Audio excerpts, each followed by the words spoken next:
Hello student, आज हम इस क्वेश्चन में कैश फ्लो का एक प्रैक्टिकल क्वेश्चन ट्राई करेंगे।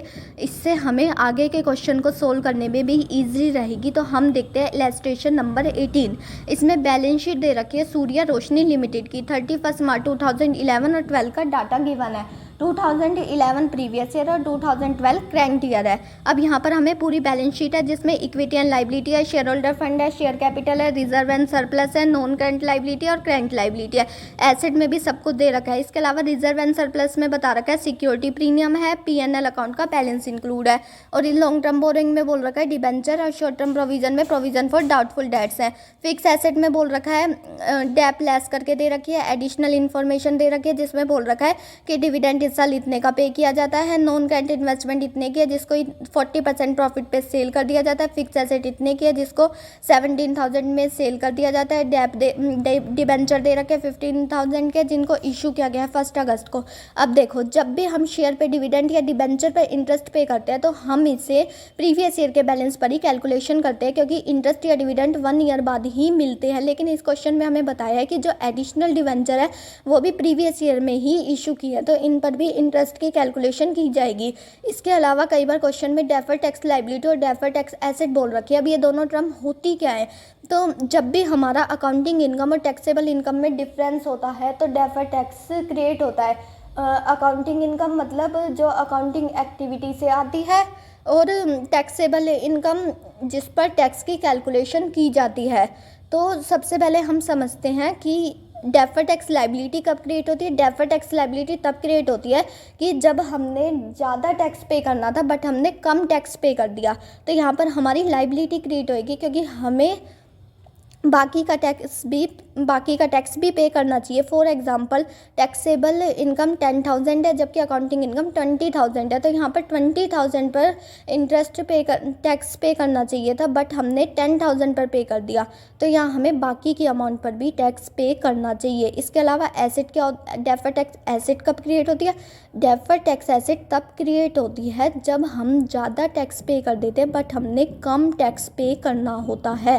ये दोनों टर्म थोड़ी मतलब सुनने में सेम लगती है, बट इन दोनों में डिफ्रेंशिएट करें तो ईजिली तरीके से समझा जा सकता है कि जब हमें टैक्स तो पे करना होता है ज़्यादा लेकिन टैक्स पे कर देते हैं कम, तो हमारी लायबिलिटी है कि हम बाकी का भी टैक्स पे करें।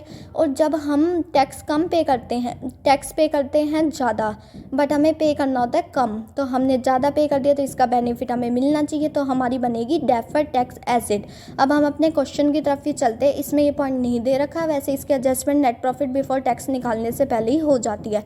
तो हाँ, यहाँ पर हमें जिससे भी रिलेटेड 2 या 2 से ज़्यादा इन्फॉर्मेशन होती है तो हम उसका अकाउंट प्रिपेयर करते हैं। जैसा कि हमें दिख रहा है कि यहाँ पर फिक्स एसेट से रिलेटेड इन्फॉर्मेशन है, तो सबसे पहले इसका अकाउंट प्रिपेयर करेंगे। Fix asset account debit credit. तो सबसे पहले हमें पता है कि एसेट का बैलेंस डेबिट होता है, तो इसका ओपनिंग बैलेंस डेबिट में और क्लोजिंग बैलेंस जाएगा यहाँ पर। तो ये 2011 का डाटा, ये 2012 का डाटा। यहाँ पर 2011 का बैलेंस दे रखा है 2 लाख है, तो हमने यहाँ पर लिख दिया, और 5 लाख क्लोजिंग बैलेंस है। इसके अलावा पॉइंट नंबर 3 में बोल रखा है कि कॉस्टिंग कितने की है? 20,000 की। डैप 8,000 लगता है, तो डैप खर्चा इसको भी यहाँ लिख दिया बाय डैप अकाउंट 8,000। इसके अलावा इसने बोल रखा है कि यहाँ पर इसे कितने में सेल करा है? 17,000 में, तो सेल करने से पैसे आ जाएंगे बाय बैंक अकाउंट 17,000। इसके बाद बोल रखा है, अब देखो यहाँ 20,000 की चीज़ है, 8,000 का डैप लगता है, मतलब कितने की हो गई? 12,000 की। 12,000 की चीज़ 17,000 में बेच दी, इट मीन्स 5,000 का प्रॉफिट हो गया, तो प्रॉफिट को लिख दिया यहाँ पर। और हमारा अब दोनों साइड का बैलेंस इक्वल करेंगे, तो इस साइड का टोटल 5,25,000, इन दोनों 2,05,000 को लेस करने के बाद 3,20,000 का यहाँ बैलेंस बच गया, तो इसे लिखेंगे टू बैंक अकाउंट, मीन्स इतने की हमने परचेज करी है इस साल। अब ऐसे ही देखो, हमें यहाँ पर एक्यूमुलेटेड डेप के 2 बैलेंस और एक यहाँ भी बोल रखा है, तो इस करंट ईयर का डेप निकालने के लिए इसका भी अकाउंट प्रिपेयर करेंगे। तो accumulated Depp account debit side credit side, particular amount, ये लाइबिलिटी होती है, तो इसका बैलेंस क्रेडिट में लिखेंगे बाय बैलेंस BD। तो इसका बैलेंस यहाँ पर देखो बोल रखा है 30,000 और 48,000, तो 30,000 और यहाँ पर लिख दिया 48,000। अब देखो यहाँ पर बोल रखा है कि डेप इस पे भी लगता था, तो इसकी यहाँ पर एंट्री क्या बनेगी, dep account debit to asset account, तो टू एसेट अकाउंट 8,000 का यहाँ लिख दिया। अब दोनों साइड को इक्वल करेंगे, दोनों साइड को इक्वल करने पर यहाँ आ रहा है 56,000 और यहाँ पर 30,000, तो यहाँ पर 26,000 का बैलेंस आ गया। ये हो गया करंट ईयर का डेप। अब ऐसे हमें नॉन करंट इन्वेस्टमेंट बोल रखी है, इतने की थी और इतने की सॉल्व करिए, तो इसका अकाउंट प्रिपेयर करेंगे। नॉन करंट इन्वेस्टमेंट अकाउंट, यहाँ पर पार्टिकुलर अमाउंट, ये हो गई क्रेडिट साइड और ये डेबिट साइड। जैसा कि पता है ये भी एसेट है, तो इसका बैलेंस यहाँ पर आ जाएगा, बैलेंस ब्रॉट डाउन, और क्लोजिंग बैलेंस यहाँ पर आ जाएगा बाय बैलेंस कैरीड डाउन। तो सबसे पहले हम इसका देखते हैं। एसेट में दे रखी होती है नॉन करंट इन्वेस्टमेंट, यहाँ पर कितना दे रखा है 40,000, तो ओपनिंग बैलेंस कितना हुआ 40,000 और क्लोजिंग बैलेंस 45,000, तो 40,000 और 45,000 क्लोजिंग बैलेंस। अब पॉइंट नंबर सेकंड में चलते हैं। इसने बोल रखा है कि नॉन करंट इन्वेस्टमेंट कितने की, 10,000 की 40% प्रॉफिट पे सेल कर दिया। पहले हम 10,000 का 40% प्रॉफिट निकालेंगे, तो कितना आ जाएगा 4,000, तो टू प्रॉफिट ऑन इन्वेस्टमेंट 4,000। अब देखो 10,000 की थी, 40% प्रॉफिट मार्जिन ऐड करके बेचा है, तो यानी कितने में बेचा होगा इसे 14,000 में बाय बैंक अकाउंट 14,000। 10,000 की चीज़ थी, 4,000 का प्रॉफिट मार्जिन ऐड कर दिया। अब इसका भी बैलेंस इक्वल कर देंगे।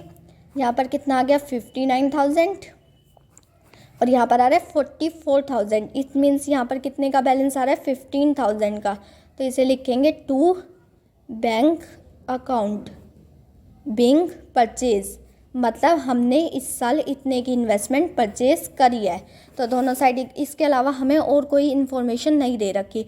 अब हम अपना क्वेश्चन स्टार्ट करते हैं। क्वेश्चन में सबसे पहले ऑपरेटिंग एक्टिविटी में लिखा जाता है नेट प्रॉफिट बिफोर टैक्स, तो सबसे पहले इसकी कैलकुलेशन की जाएगी नोट्स में। तो सबसे पहले हम देखते हैं, देखो यहाँ पर हमें प्रीवियस ईयर में तो लॉस था, करंट ईयर में 72,000 का प्रॉफिट है।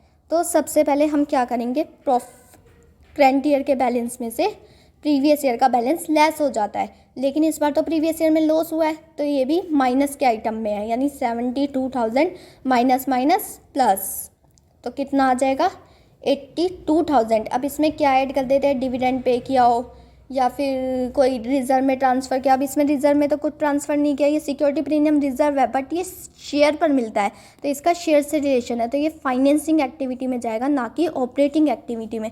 कोई जनरल रिजर्व हो या कोई और रिजर्व हो तब उसे ऐड करते हैं। इसके अलावा यहाँ पर डिविडेंड फर्स्ट पॉइंट में बोल रखा है 36,000 का पे किया है, तो इसे ऐड कर देंगे 36,000, तो यहाँ पर कितना आ जाएगा 1,18,000। ये आ गया हमारा नेट प्रॉफिट बिफोर टैक्स 1,18,000। अब इसमें डेप ऐड करेंगे करंट ईयर का जो हमने अभी निकाला था, जैसा कि हमें क्वेश्चन में दिख रहा है 26,000 का, तो इसे ऐड कर देंगे 26,000 का। अब यहाँ पर बोल रखा है प्रोविज़न फॉर डाउटफुल डेट्स, पहले कितने के थे 10,000 के, अब है 16,000 के। लाइबिलिटी इंक्रीज़ हो गई 6,000 से। अब यहाँ पर ये समझ लेना ज़रूरी है कि अगर हमारी लाइबिलिटी इंक्रीज़ होती है तो इसका मतलब है हमने कहीं से लोन लिया है, हमारे पास पैसे आएंगे, या फिर एसेट कम होती है तो इसका मतलब है हमने एसेट को सेल कर दिया होगा। लेकिन फिर भी अगर किसी को ये पॉइंट नहीं समझ आ रहा तो हम इसको एक सही ढंग से याद कर सकते हैं कि लाइबिलिटी के साथ तो इसका डायरेक्ट रिलेशन होता है कि लाइबिलिटी इंक्रीज़ होएगी तो ऐड करेंगे, डिक्रीज़ होएगी तो लेस करेंगे, और एसेट के साथ रिवर्स रिलेशन होता है कि एसेट इंक्रीज़ होएगी तो लेस करेंगे और डिक्रीज़ होएगी तो ऐड करेंगे। अब देखो यहाँ पर प्रोविज़न फॉर डाउटफुल डेट्स पहले 10 के थे, अब 16 के हो गए, 6,000 से बढ़ रहे हैं। लाइबिलिटी है इंक्रीज़ हो रही है और डायरेक्ट रिलेशन होता है तो इसे ऐड कर देंगे।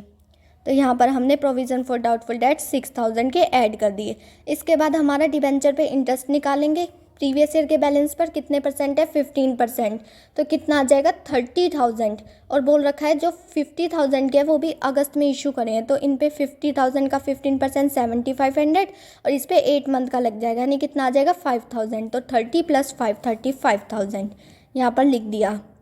और discount on issue of debenture यहाँ पर बोल रखा है पहले 20 का था अब 16 का, तो 4,000 का ये भी यहाँ लिख दिया। फिर ऐड माइनस करके ये आ गया 1,89,000। इसमें से प्रॉफिट लेस कर देते हैं जो हमें अपने अकाउंट से देखने को मिल सकता है। जैसे कि प्रॉफिट दे रखा है एसेट पे कितना था 5,000 और इन्वेस्टमेंट पे कितना था 4,000, तो दोनों प्रॉफिट को भी यहाँ पर लेस कर देंगे, लेस करने के बाद 1,80,000 आ जाएगा। फिर ये आ जाएगा operating profit before working capital change.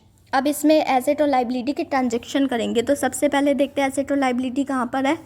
Trade payables पहले कितने के थे, 50,000 के, 1,10,000 के इंक्रीज़ हो गए, तो लाइबिलिटी के साथ डायरेक्ट रिलेशन है।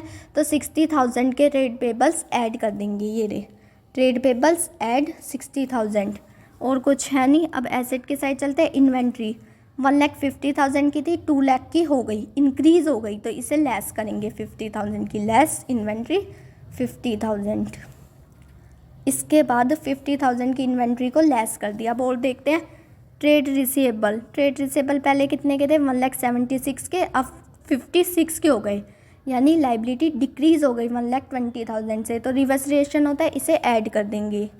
ट्रेड रिसीवेबल 1,20,000, तो ये सब ऐड माइनस करने के बाद हमारा आ जाता है 3,10,000। अब इसमें से यदि हमारा कोई टैक्स होता तो इस टैक्स को हम माइनस कर देते, बट यहाँ पर हमारा कोई टैक्स नहीं दे रखा होता, और नेट प्रॉफिट बिफोर टैक्स निकालने में जो हम टैक्स ऐड करते हैं वो टैक्स मेड होता है, और यहाँ पर जो टैक्स लेस करते हैं वो टैक्स पेड होता है। लेकिन यहाँ पर ऐसा कुछ नहीं दे रखा, तो हमारा आ जाएगा कैश फ्रॉम ऑपरेटिंग एक्टिविटी 3,10,000 का। फिर निकालेंगे cash flow from investing activity. इसमें तो बस फिक्स एसेट के सेल या परचेज दिखाते हैं, जो हम देख सकते हैं। तो सबसे पहले परचेज कितने की निकली थी, 3,20,000 की, तो लिख दी। और क्वेश्चन में दे रखा था सेल कितने की करी थी, 17,000 की, तो हमने सेल कर दी, ये दे रखा। इसके बाद हमने इन्वेस्टमेंट का अकाउंट बनाया था, उसमें भी परचेज कितने की निकली, 15,000 की, और सेल करी थी 14,000 की, तो दोनों लिख दी, 15 और 14। तो इसका भी आ गया 3,04,000। बट ये नेगेटिव आइटम है, तो इसको लिखेंगे net cash use in operating investing activity. इसके बाद हम लास्ट एक्टिविटी पे चलते हैं। लास्ट एक्टिविटी हम निकालेंगे फाइनेंसिंग एक्टिविटी। फाइनेंसिंग एक्टिविटी हम शेयर या डिबेंचर की सेल परचेज को दिखाते हैं। तो सबसे पहले हम अपने पॉइंट में चलते हैं। तो शेयर पहले कितने के थे, 4 लाख के, अब कितने के हो गए, 4,75,000 के। तो शेयर इशू कर दिए 75,000 के। यहाँ पर लॉन्ग टर्म बोरिंग में डिबेंचर बोल रखा है, पहले 2 लाख के, अब 2,50,000 के, तो 50,000 के ये भी हमने इशू कर दिए। इसके बाद हमें नोट्स में बोल रखा था कि सिक्योरिटी प्रीमियम पहले तो था नहीं, अब 60,000 का हो गया, तो इस शेयर पे होता है, इसे भी यहाँ पर लिख दिया।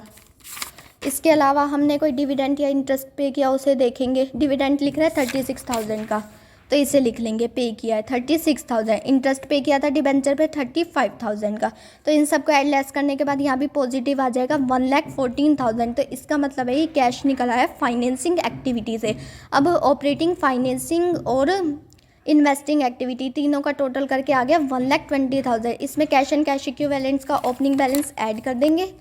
कैश एंड कैश इक्विवेलेंट्स का ओपनिंग बैलेंस 94,000, तो ये हमने यहाँ पर ऐड कर दिया 94,000, तो यहाँ पर आ गया 2,14,000। इसको हम अपने आंसर से मैच कर सकते हैं। ये कैश एंड कैश इक्विवेलेंट का क्लोजिंग बैलेंस होता है, देखो जैसे इसमें दिखा भी रखा है। तो कैश फ्लो के क्वेश्चन को सोल्व करने का सबसे बड़ा फ़ायदा यही होता है कि हम इसमें अपना आंसर मैच कर सकते हैं। सो आपको क्वेश्चन समझ आया हो तो थैंक यू। वीडियो देखने के लिए थैंक यू वेरी मच। कोई प्रॉब्लम हो तो आप बता सकते हैं।